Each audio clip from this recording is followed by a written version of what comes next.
Halo Sobat Antara, kembali lagi dalam program Bicara di Antara Megapolitan bersama saya Heru Sutarman. Dan saat ini saya ada di kampus Universitas Pakuan Bogor dan saat lagi saya akan bincang-bincang terkait AI. Yuk ikutin saya. Assalamualaikum. Waalaikumsalam Pak Heri, selamat datang di Fakultas Matematika dan Ilmu Pengetahuan Alam Universitas Pakuan. Gimana kabar Pak? Alhamdulillah. Kang Heri gimana kabarnya? Alhamdulillah sehat. Mangga, silakan. Ya, masih. Ya, baik sahabat Antara, saya sedang berada di ruang Dekan Fakultas Matematika Ilmu dan Pengetahuan Alam Universitas Pakuan Bogor. Dan saya sudah bersama Bapak Dekan yaitu Pak Asep Denny. Kita akan bincang-bincang terkait artificial intelligence atau AI atau dalam bahasa Indonesia itu kecerdasan buatan. Nah, Indonesia sebenarnya marak dengan adanya AI ya, termasuk di dalam aplikasi maupun dalam pesan-pesan yang ada di handphone kita. Nah, terkait AI ini kita akan bahas tuntas apapun arti dari AI segala macam bersama dengan Pak Asep. Pak Asep, kumaha Pak Asep? Alhamdulillah Pak Heri. Gimana kabar Pak Heri? Sehat? Alhamdulillah. Sehat. Jadi gini, apa sih sebenarnya arti AI sendiri?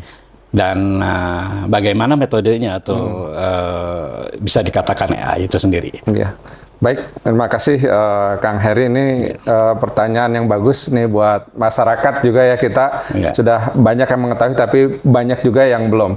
Nah, AI ini sebenarnya adalah teknologi di bidang informatika yang cukup berpesat perkembangannya baik di negara maju maupun di kita di Indonesia nih Kang Heri. Ya. Jadi itu pada prinsipnya dia komputer yang diajarkan untuk meniru berperilaku seperti manusia cara berpikirnya gitu. Kang Heri. Siap.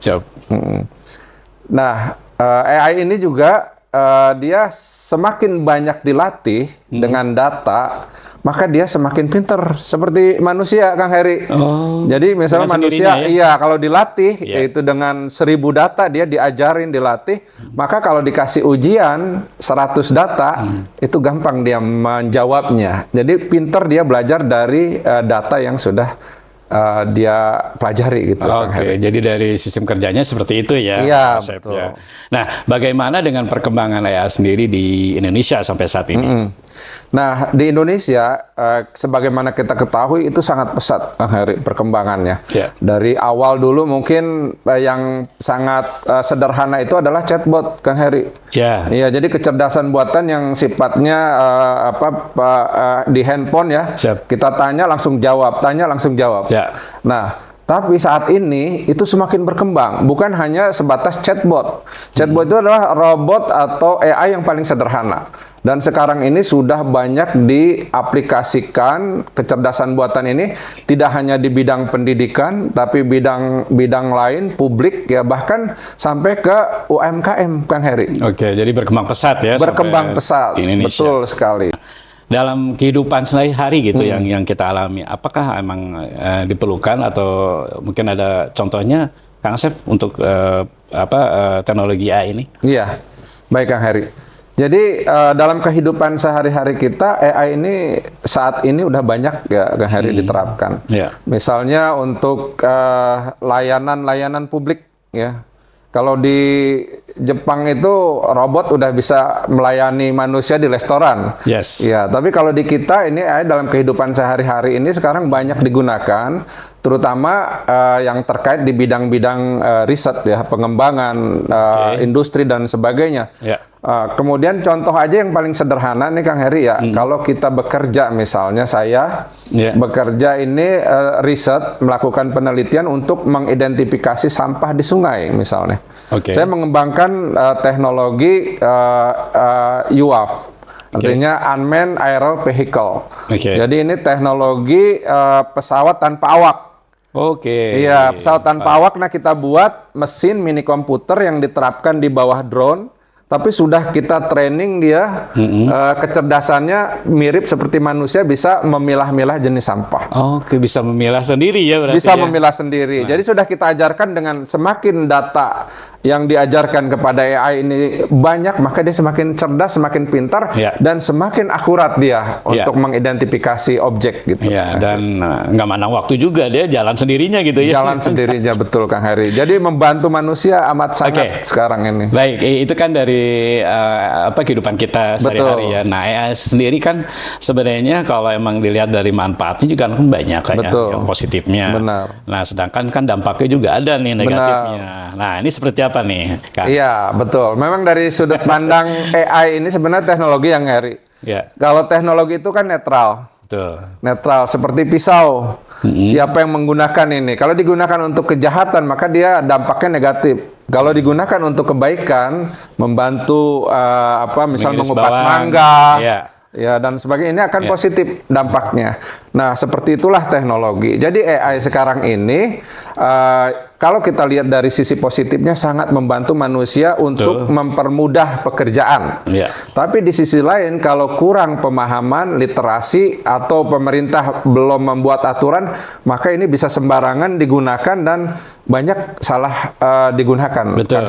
Penyalahgunaan AI Penyalahgunaan AI. Betul. Nah, ya saya juga pernah mendengar atau lihat di media sosial gitu ya, bahwa suara kita juga bisa dibuat oleh AI ya. Betul, Kang Heri. Belum lagi yang lain seperti foto, video. Benar sekali. Sekarang udah advance teknologinya. Jadi peluang untuk melakukan kejahatan juga bagi orang-orang yang memang belum mendapatkan edukasi, literasi, atau belum diterapkan regulasi yang kuat, maka ini potensi terjadi penyalahgunaan AI ini besar. Akan terus dan terus ya. Akan terus dan terus. Nah, dalam hal ini ya, Pak Asep sendiri gimana nih menyikapi penyalahgunaan AI seperti itu gitu? Iya. Ya, sebenarnya ada beberapa hal yang harus diperhatikan ya. Paling tidak, yang pertama ya, pemerintah harus jelas membuat regulasi tentang penggunaan AI, mana yang benar, mana yang salah cara penggunaan AI. Tentunya ini pemerintah memainkan peranan penting di dalam mengatur regulasi, sehingga tidak lagi abu-abu. Betul. Iya, jelas dalam penggunaannya. Kemudian yang kedua, kita harus mengedukasi masyarakat, Kang Heri. Ya, masyarakat harus diedukasi, dia harus paham AI itu digunakan untuk apa saja. Ya, tentunya yang positif untuk meringankan tugas-tugas manusia, pekerjaan-pekerjaan yang ada saat ini gitu. Nah, itu paling tidak yang harus minimal yang harus diterapkan, Kang Heri. Ya. Belum lagi nanti mungkin di bidang pertanian, ya mereka juga tidak perlu tenaga manusia mungkin ya. Benar, memang satu sisi ya positif negatif tadi ya. Iya, itu dia. Di satu sisi misalnya akurasi, AI ini gampang, bisa dimanfaatkan misalnya untuk memprediksi panen, Kang Heri. Misalnya panen padi, apapun itu ya. Itu bisa misalnya kalau padi di pertanian khusus nih, misalnya kita bicara di sektor pertanian ini kan luas banyak. Kita bisa mengidentifikasi kapan padi ini panen ya, dengan hanya diidentifikasi oleh AI dengan kecerdasan buatan, dia bisa mengestimasi volume massa dari buah padi, apakah dia sudah maksimal apa belum, berapa ton per hektar, itu udah bisa diprediksi, Kang Hadi. Karena AI itu tadi dia prinsipnya belajar dari data. Begitu diajarkan menggunakan data yang banyak, maka dia semakin pintar. Nah, kemudian semakin pintar diuji dengan data tertentu, maka dia bisa mengidentifikasi. Kalau sudah bisa dilatih, kemudian diuji, maka dia bisa memprediksi, Kang Heri. Contohnya ramalan cuaca, perkiraan cuaca. Dengan data misalnya 3 tahun ke belakang diberikan kepada AI, dipelajari polanya, maka dia bisa akan memprediksi 1 minggu ke depan akan seperti apa gitu. Itu jadi berbagai macam bidang ya. Betul. Bisa ke arah situ. Nah, kalau di dunia Pak Asep nih ya, di pendidikan. Nah, apa aja sih yang diimplementasikan AI sendiri di dunia pendidikan? Ya. Nah, di dunia pendidikan ini sekarang banyak sekali Kang Heri ya, terutama memang sangat membantu sekali bagi para peneliti ya, dosen dan sebagainya. Sebelum melakukan penelitian yang sesungguhnya, dia bisa melakukan pra penelitian Kang Heri. Jadi misalnya untuk studi pustaka ya, kemudian studi kelayakan. Jadi AI ini karena pakai search engine, mesin yang amat sangat luar biasa, tentunya juga berlomba-lomba ya. Kalau dari yang kita kenal misalnya ada ChatGPT, kemudian ada DeepSeek, ya Cina mengembangkan juga. Nah ini kan berlomba-lomba bagaimana dia memiliki banyaknya database Kang Heri. Semakin banyak database berarti kan literasinya semakin memenuhi, mumpuni. Sehingga dalam memberikan rekomendasi, jawaban itu semakin akurat, semakin presisi gitu. Wah, Kang Heri. Segitu komplitnya ya. Komplit gitu. Jadi ya walaupun gimana tetap aja harus dipikirkan juga dampaknya. Betul. Bahkan sekarang Kang Heri, misalnya kita punya foto video, kita shoot misalnya ada harimau misalnya, ya di hutan kita shoot dapat 30 menit aja. Kemudian kita kasih ke AI, tolong ini pahami, pelajari. AI bisa mempelajari itu Kang Heri, itu behaviornya, kebiasaannya, kemudian polanya. Dengan satu hewan itu ya? Iya, dengan itu dia bisa mengurai, menganalisis, mengkaji panjang. Karena dia apa? Search ke literatur di seluruh penjuru dunianya cepat dengan search engine-nya ini. Jadi dia punya literasi yang cukup untuk menggambarkan, mengilustrasikan, mendeskripsikan dari video tersebut Kang Heri. Iya, dari satu video berarti ya. Belum lagi foto yang bisa digerakkan seperti itu ya. Nah, tadi Pak Asep menyinggung terkait regulasi pemerintah ya terkait ini kan harus dipantau juga. Nah, ini ada hubungannya juga dengan di kita di Kemdigi ya. Menkomdigi gitu ya. Nah, bagaimana tanggapan Pak Asep terkait dari sisi pemerintah untuk perkembangan AI ke depannya? Iya, nah mungkin betul ya, kita juga sudah melihat ada undang-undang ITA ya, bagaimana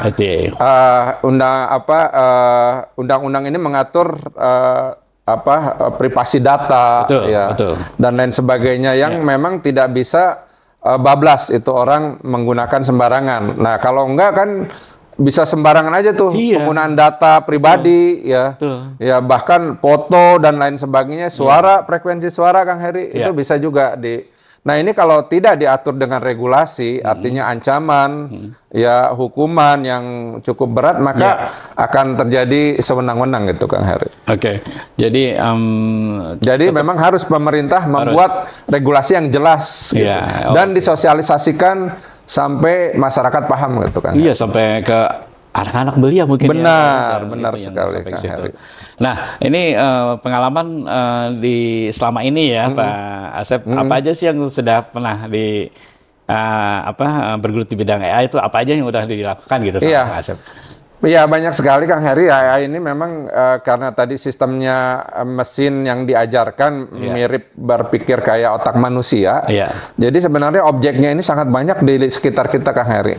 Salah satu contohnya dia bisa misalnya untuk mengukur tingkat kekeruhan air yang sekarang mungkin ada pabrikasi sensor-sensor yang udah siap gitu. Tapi sebenarnya bisa dikembangkan dengan AI gitu. Jadi bening ya berarti air. Iya, artinya seberapa kadar beningnya itu air, kemudian harus ditreatment dengan berapa banyak bahan yang supaya menjernihkan air, sehingga ini bisa terukur semuanya Kang Heri. Nah, ini AI seperti itu. Dan saya kemarin juga mengembangkan bagaimana membuat robot pendeteksi kualitas udara di ruangan. Jadi bisa dia. Kemudian satu juga kemarin kita buat bersama mahasiswa alat untuk identifikasi tingkat kesegaran daging yang ada di supermarket Kang Heri. Wow, sampai ke situ ya? Sampai ke situ, dia bisa mendebak ini umurnya udah seminggu, udah 2 minggu dan lain sebagainya, itu bisa ditebak karena AI-nya sudah kita ajarkan Kang Heri. Canggih ya benar AI. Iya, betul. Nah, kalau pengalaman Pak Asep sendiri mungkin selama ini ya di bidang informatika. Nah, apa yang pernah diajarin di luar ataupun di sini itu apa aja kira-kira yang udah dapat? Iya, kebetulan saya dapat beasiswa dari LPDP ya, Kang Heri, itu untuk studi lanjut ya S3, program doktoral di Jepang.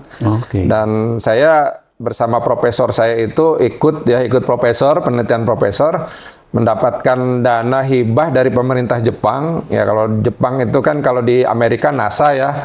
Kalau di Jepang itu JAXA, Japan Aerospace Exploration Agency.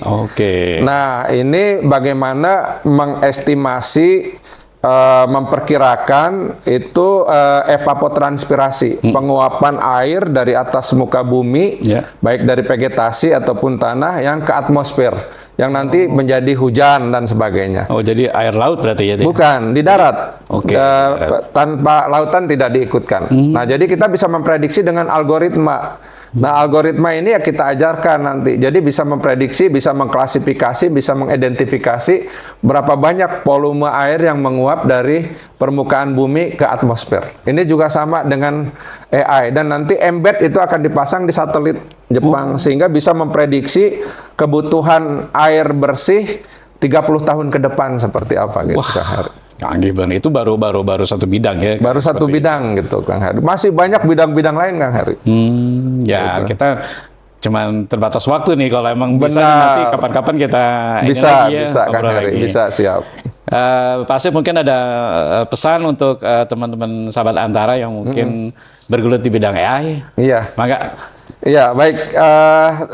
Buat teman-teman semua, ya tanpa kecuali mungkin ada guru saya, ada expert ya, kemudian teman sejawat, kolega, mungkin adik-adik mahasiswa dan masyarakat. Ya, bagaimana kita memanfaatkan AI ini sebaik-baiknya, karena AI ini tergantung siapa yang menggunakan. Dia akan bisa memberikan manfaat yang sangat banyak untuk meringankan tugas manusia, dari efisiensi biaya, kemudian efektivitas, produktivitas kerja, ini bisa dibantu oleh AI. Ya, ini harus kita sikapi dengan bijak. Jadi tidak selalu AI ini negatif, ya, tapi banyak sekali hal-hal positif yang bisa dimanfaatkan. Nah, bagi rekan-rekan semua, ini bisa bijak untuk memanfaatkan AI sebaik-baiknya dalam hal yang positif, gitu. Itu Kang Heri. Mantap. Nah, terakhir nih Pak Asep, mungkin ada harapan ya, tentunya di bidang AI ya, untuk masa yang akan datang. Harapannya mungkin seperti apa? Iya, ya harapan saya, kebetulan kami di sini Sivitas Akademika ya, di Fakultas Matematika dan Ilmu Pengetahuan Alam Universitas Pakuan. Ini berharap bagaimana pengembangan AI ke depan ini bisa kita kembangkan lebih jauh lagi, dan pemerintah bisa mempersiapkan regulasi infrastruktur yang bisa mendukung perkembangan AI di Indonesia. Kemudian juga pelatihan bagi penyiapan SDM kita yang luar biasa. Tentunya ini mungkin harus dilakukan pemerataan edukasi yang menyebar ke seluruh masyarakat, sehingga pemanfaatan AI ini benar-benar bisa memberikan manfaat, dampak positif bagi kesejahteraan umat manusia, khususnya di tanah air yang tercinta ini, Indonesia, Kang Heri. Amin. Dan ya itu harapan yang mudah-mudahan tercapai ya. Amin. Apapun rencana ataupun tentunya di bidang pendidikan di Pak Asep sendiri, semuanya akan tercapai dan jalan semua. Tentunya membawa manfaat untuk Indonesia lah. Itu. Seperti itu, Kang Heri. Aduh, terima kasih banyak nih informasinya. Terima kasih, nih. Kang Heri. Diskusinya luar biasa ini. Mudah-mudahan nanti bisa disambung lagi dengan topik yang lain. Ya, demikian sahabat Antara, bincangkan saya dengan Pak Asep Denny. Sampai ketemu dengan program kami selanjutnya. Jangan lupa like, comment, and share, serta subscribe di channel YouTube Antara Megapolitan. Saya Heri Sutarman, pamit. Assalamualaikum warahmatullahi wabarakatuh. Waalaikumsalam warahmatullahi wabarakatuh. Terima kasih, Heri. Sama-sama. Hello, dear Professor Asep Denny. In behalf of Guimaras State University, it is with great respect and heartfelt joy that I extend my warmest congratulations on your election as Dean of the FMIPA at Pakuan University for the period 2025 to 2030.